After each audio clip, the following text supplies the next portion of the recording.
boxing fans, welcome to InThisCornerTV.com, brought to you by Tecate, Cerveza con Carácter.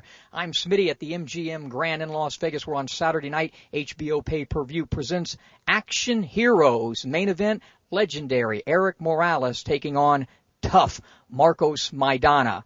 Also looks to be a great undercard, Michael Katsidis. He'll take on Robert Guerrero, and always fun to watch, Paulie Malignaggi. He takes on Miguel Cotto. We caught up with all the participants. Good hard right hand by Morales. It's a street fight in Las Vegas. Maidana's got it down. Maidana pops it big time with the right hand. Before we get to this fight, Marcos, let's talk about Amir Khan and reflections now that you've had some time to think about that fight. Antes de hablar de esta pelea, me gustaría escuchar alguna reflexión acerca de cómo fue la pelea de Amir Khan, qué te quedó, qué reflexiones. Esa pelea fue una buena pelea. Khan ganó porque es un buen boxeador y sabe, es campeón y bueno, hay que noquear al campeón para ganarle.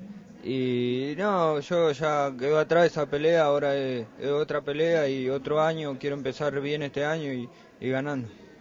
I think it was a good fight, very exciting fight. He did well. He performed like a champion. I couldn't knock him out. Just he escaped barely. But that's now water under the bridge. This is a new year, starting with a new challenge for me like this. So we can clash again with Khan, that would be great. Has to make you feel good that you're one of the most exciting fighters, at least from a fan's perspective, to watch. The people really love watching Maidana fight. Bueno, sí, eso es la forma de pelear mía, de siempre subo al ring, subo a pelear, así que a la gente le gusta eso, por eso debe admirar el boxeador que pelea así. Well, yeah, it's gratifying for me. I have a lot of fans that I didn't know that I had them, like in Japan or in England. I know I have a good fan base here in the States too, because they love nowadays they love the fighters that fight, that climb into the ring to fight, not just skillful, defensive, and I think that's what I give them. And I think you'll get that from Erik Morales. He's a guy who comes to fight. Your thoughts on this upcoming fight with a legend, Erik Morales? Bueno, precisamente Erik Morales es un boxeador que también siempre se destacó por pelear como vos. ¿Cuáles son tus comentarios? ¿Cuál es tu opinión acerca de esta pelea con Morales? Bueno, sería bueno que Morales venga a pelear conmigo porque me favorece y bueno, y vamos a hacer una buena pelea. For me, it would be great if he comes to fight. You know, I love to exchange blows with my opponents. I'm not sure he would do that, but I respect him as a warrior. But one thing for sure, it's going to be a great fight. And what's going to happen in that fight? ¿Y qué es lo que crees que va a pasar en esa pelea? No, yo voy a ganar. Estoy preparado para ganar y creo que voy a ganar. I will win because I prepare myself to win now. And I know you're not looking beyond, but what are your goals? There's a lot of stuff going on at 140 pounds. What are your goals the rest of the way in this game? Sabemos que en estos casos los boxeadores, por respeto, no quieren mirar más allá antes de una pelea, pero me imagino que algo tendrás en tu cabeza porque es una división muy caliente y hay muchos rivales buenos para elegir en el futuro. Sí, bueno, ganando a Morales, seguro que voy a pelear con alguno de los que están ahí arriba y no sé, con cualquiera estoy preparado para pelear. Well, when I beat Morales, I'm sure, I'm positive that many doors will open, and by the end of the year, I'll be fighting one of the top guys out there. I don't really care who I fought next. I'm prepared for everybody. Tell us how his training has changed over the past decade or so. ¿Cómo ha sido tu entrenamiento y cómo ha cambiado después de una década que has estado en el boxeo? Bueno, estamos muy contentos, ha sido un trabajo de mucho esfuerzo, con mucha ilusión, muchas ganas. Estuvimos 8 semanas en el Centro Extraordinario Tomí haciendo un gran esfuerzo y ha cambiado, pues es con más madurez, con más específico, más realmente lo que necesitamos hacer, con más responsabilidad. You know, 8 weeks in the Otomi in Mexico is going to be I've been very, very happy. I've been working so hard, so well. You know, I'm a more mature person, I'm a more mature fighter, and I'm going to show that on Saturday. You know, like I said, I had a great camp, and that made me feel very happy. What advantages do you feel you have over Marcos Maidana? Obviously, he's the younger guy, naturally bigger. What advantages do you have? Las ventajas que tienes sobre un tipo más joven que tú. Bueno, la experiencia, el saber qué hacer, cómo hacer, por qué hacerlo arriba del ring, y pues la presión, el saber cómo manejarla. No sé si él está acostumbrado a sentir la presión, y yo te aseguro que el día de la pelea habrá más mexicanos, y no estoy seguro si él sepa soportar eso. You know, I'm more mature fighter, and I know how to manage the pressure. Let me ask Maidana if he can manage the pressure when he sees so many Mexicans on the benches. Let's see if he can approach it, he can do it. I'm heading to the International Boxing Hall of Fame in June, and Julio Cesar Chavez is going to be inducted. Someday you'll be there. Just a message that I can give your thoughts on Julio Cesar Chavez, what he's meant to you. Va para canastota y obviamente van a meter a Chávez. ¿Cuáles son tus pensamientos sobre eso? ¿Qué piensas que puedes decir de lo de Chávez? Oh, yo creo que es un gran peleador, fue un gran boxeo mexicano, grandes peleas importantes aquí en estas arenas en Las Vegas, y pues yo creo que muy merecido el hecho de estar ahí entre los mejores del mundo.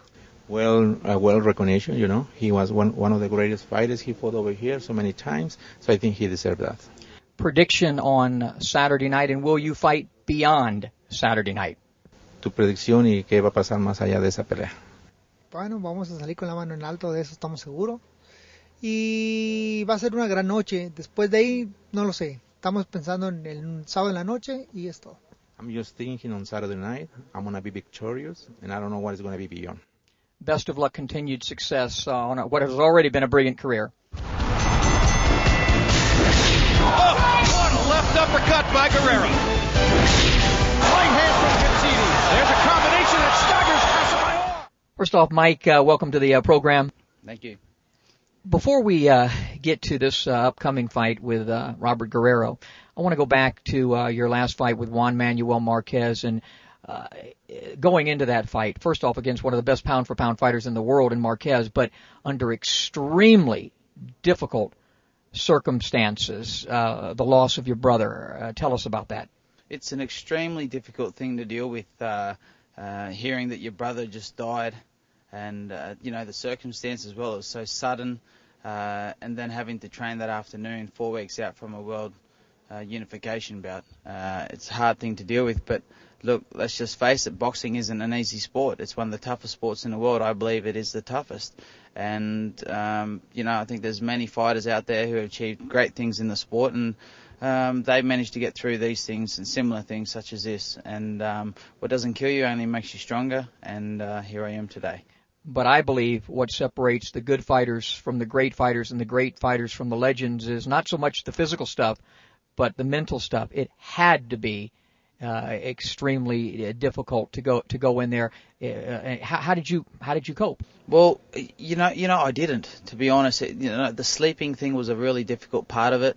It was hard to sleep at night. Just the envision in my head, that was very difficult. But it was like I had to form an on-off button, for my emotions, and I think it was very difficult, like with a lot of the press in the lead-up, that of course everyone wanted to know about the situation, what had happened, and every time that his name was mentioned, it was hard just to hold back the tears, and that's when I had to form this on-off button. I could just turn it off, turn it on, and of course I've had a bit of time since then. I've been able to deal with it, spend time with the family, and I'm straight back on the horse against the biggest and the best fighter that I could get as soon as possible. What can you tell your fans, what you and your family have found out about the bizarre circumstances of his death?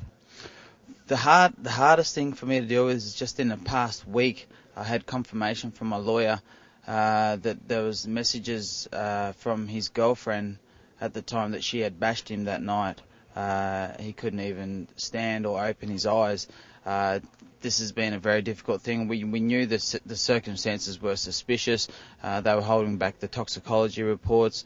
They were looking at doing an investigation into it, and then now we've just had this news confirmation about the messages and so forth. So look, this is just one of those things that you have to deal with, and I work as per usual. This is my life, and it's not an easy job. But let's just I'll focus on the fight. I'll win this fight, and then I'll become stronger for it. Let's hope we get a resolution, and I'll try to stay in touch with you and Brendan, and we'll keep everybody updated. The fight itself with Juan Manuel Marquez, a loss, an excellent performance, especially given what we just spoke about. But what did you learn from that fight against one of the best pound-for-pound fighters in the world? Well, I think it's the first fight I've hesitated. I thought a little bit too much. The moment that I put the guy down, that killer instinct that I normally had, I've thought about it too much. I thought, oh, well, he fought against Diaz. Diaz put him down, and then Diaz blew himself out, but he worked too hard. And I sort of hesitated for that little bit. And there was that 10 seconds in there, I could have hit Marquez with anything that I wanted to, and I didn't act on it. And I suppose I learned never give a sucker a break. And really, if I was put in the same situation again, in a perfect world, I believe I win that fight. So, there's that valuable stuff you learn in a fight that you can't buy in sparring.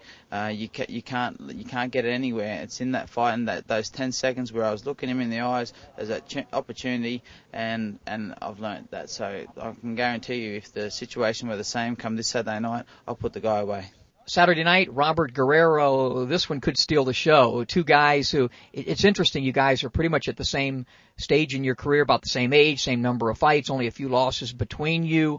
What do you think of this guy? He's the best out there. The best that I could fight out there at this stage. He's the number one contender in the world, and I couldn't have got a harder opponent straight up as soon as possible. And this is what I do, and this is why I wanted that fight. It's just one of those things where, you can have as many tune-up fights as you want, but how long do you want to be doing this for? It's one of those things where, look, I'm just backing up from. I had a great performance with Marquez, and to me it wasn't a loss, because I gained a lot from the fight, and straight back in there and ready to do the job. What advantages do you think you have over him going into this fight? Obviously, your resume is a little bit more impressive. Who you fought? Look, there's not a lot between us. Like Guerrero is like an awkward sort of a guy, whereas he's rangy and he's fast. He can box good, but he's also strong. So I take it he can brawl well as well. So he's got a bit of everything. So there's not much between us. But I think the real difference between who's who on the night is going to be right here on the night. So we'll have to wait and see. And what is your prediction? Knockout first round.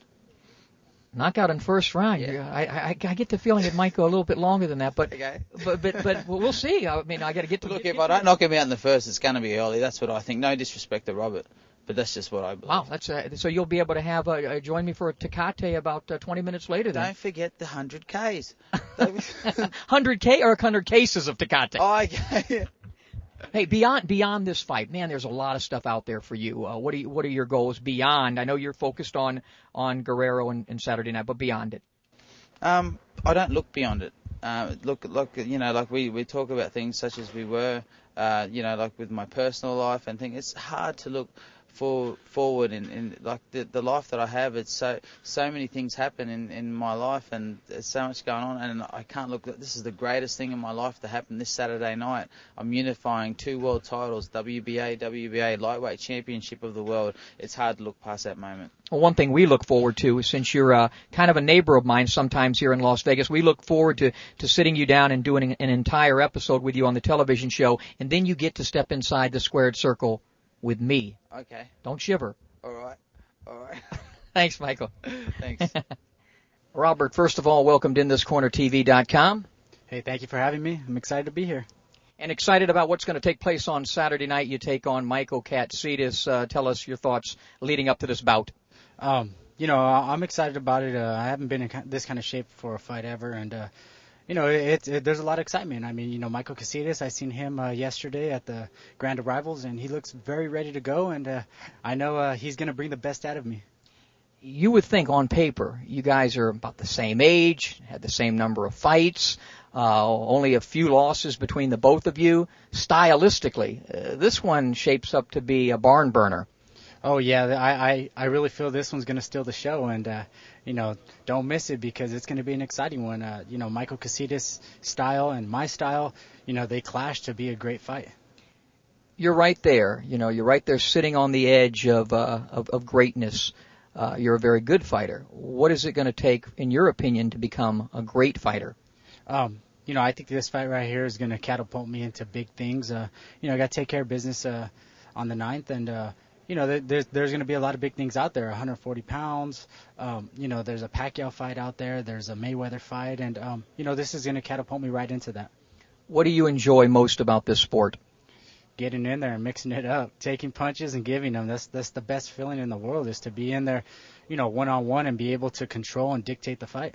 Well, tell us what's going to happen on Saturday night against Michael Katsidis. You're going to see me come out and put on a great performance and come out with a victory. I ain't predicting no knockouts or this and that, but it can happen. So, with my style and his style, it's going to be one for the fans. So despite being a ghost, he won't have any trouble finding you in that side of the ring. We could have this in a phone booth.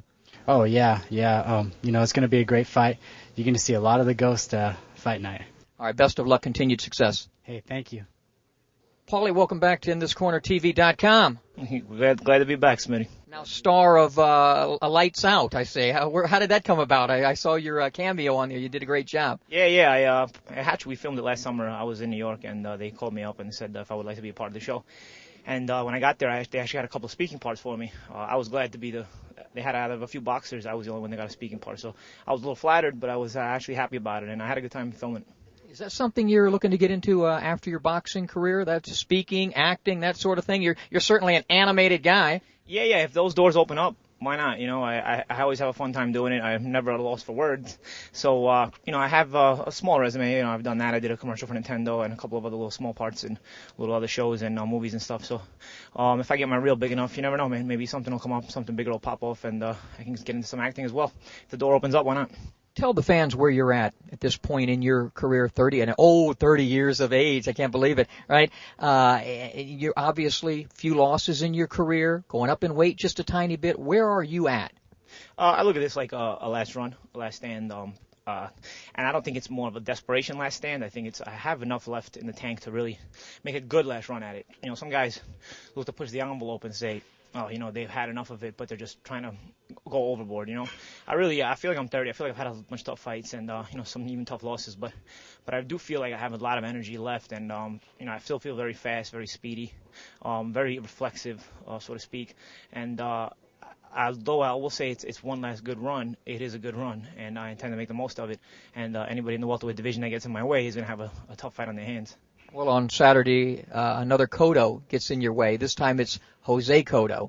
Yeah, it's Jose Cotto. It's funny, it's a small world, man, So much has changed since I fought his brother in terms of my career and just everyone's career in general. I mean, time does fly, though. It's almost 5 years now. But other than that, I really don't think about the fact that I fought his brother and now I'm fighting the older brother, It's more of just, this is the opponent in front of me. I have some goals set for the end of part of my career and I've got to get by this guy in order to get to those goals. And that's about the extent of the way I'm looking at the fight. I'm not looking at it much more where he's in that. There could be a lot of ways fans could look at it and the media could spin it about the brother rivalry and all this other stuff. And I heard Miguel's going to work the corner for Jose and stuff, but Miguel can't fight for Jose. Jose's got to get in there and do it himself.